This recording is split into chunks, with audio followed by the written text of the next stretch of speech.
সঠিক খাবার সম্পর্কে যদি জানো, তাহলে কিন্তু ভবিষ্যতের অনেক রোগ থেকে তোমরা নিজেকে প্রিভেন্ট করতে পারবে। সো তোমরা নিশ্চয়ই জানতে চাও যে পুষ্টির সাথে আসলে এই রোগগুলোকে প্রিভেন্ট করার কি সম্পর্ক। সো খুবই সিম্পল, আমরা সারাদিন যে ধরনের খাবার দাবারগুলো খাই সেই ধরনের খাবার দাবারগুলো থেকেই কিন্তু আমরা যে কোনো ধরনের রোগকে প্রতিরোধ করতে পারি, কিন্তু সেটা খেতে হবে ব্যালেন্সড করে, এবং সেটা খেতে হবে একটু পরপর। অনেকক্ষণ না খেয়ে কিন্তু থাকা যাবে না। প্রথমত আমি তোমাদেরকে বলবো, দেখো আমরা সবাই কিন্তু ভাত খাই, রুটি খাই, ওটস খাই, চিড়া খাই, মুড়ি খাই, তাই না?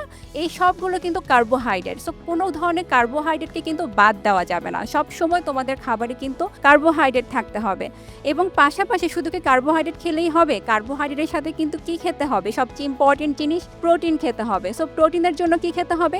মাছ, মুরগি, দুধ, ডিম, ডাল, অনেক ধরনের খাবার আছে যেখান থেকে আমরা খুব ভালো মানের প্রোটিন পাই। এখান থেকে কিন্তু আমরা আরও বি ভিটামিন পাই, এছাড়া কিন্তু আমরা আয়রনও পাই, এছাড়া আরও অনেক ধরনের ভিটামিন মিনারেলস কিন্তু পাচ্ছি এই প্রোটিন জাতীয় খাবার থেকে। তার পাশাপাশি কিন্তু প্রচুর পরিমাণে শাক সবজি খেতে হবে। সেটা যে কোনো ধরনের শাক হতে পারে, পালং শাক হতে পারে, লাল শাক হতে পারে, কলমি শাক হতে পারে, পুঁই শাক হতে পারে। এই ধরনের শাকগুলা থেকে কিন্তু আমরা আয়রন পাচ্ছি, এবং পাশাপাশি আরও অনেক ধরনের ভিটামিন মিনারেলস পাচ্ছি। সো এই শাক সবজির পাশাপাশি তোমাদেরকে ভিটামিন সি জাতীয় খাবারকে ইনক্লুড করতে হবে। সেটার জন্য কি খেতে হবে? প্রচুর পরিমাণে ফল খেতে হবে। ফাস্টেস্ট অ্যাবজর্পশন আর ওয়েট লক টেকনোলজি নিয়ে এলো নতুন সেনোরা কনফিডেন্স। পিরিয়ড হ্যান্ডেল করার জন্য 12 ঘন্টার নন-স্টপ প্রোটেকশন। দুনিয়াটা তোমার playground, play with confidence.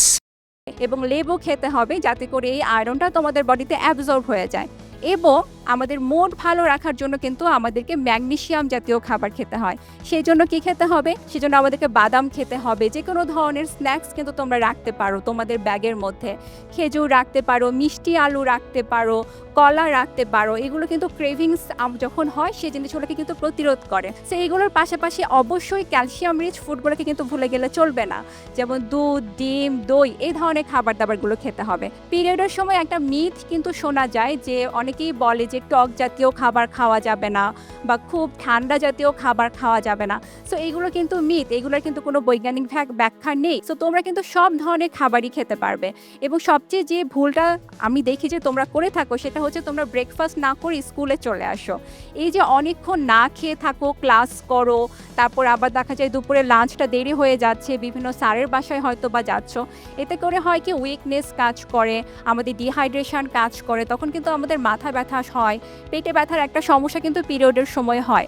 So এই সময়গুলোতে কিন্তু তোমরা ওই কোল্ড ড্রিঙ্কস বা চা কফি বা চিপস এই ধরনের খাবারগুলোকে না খেয়ে তোমরা কিন্তু ঘরে তৈরি খাবারগুলোকে তোমাদের কাছে রাখতে পারো এবং ইনটেক করতে পারো। তোমাদের যদি বেশি খারাপ লাগে, বেশি পেটে ব্যথা হয়, তোমরা কিন্তু একটু স্যুপ খেতে পারো। সেটা কিন্তু তোমাদেরকে পেটে ব্যথা থেকে অনেকখানি রিলিফ দিবে।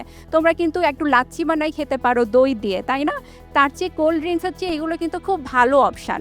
এবং সবসময় ব্যাগে কিছু খাবার ক্যারি করবে যেন অনেকক্ষণ না খেয়ে থাকা না লাগে।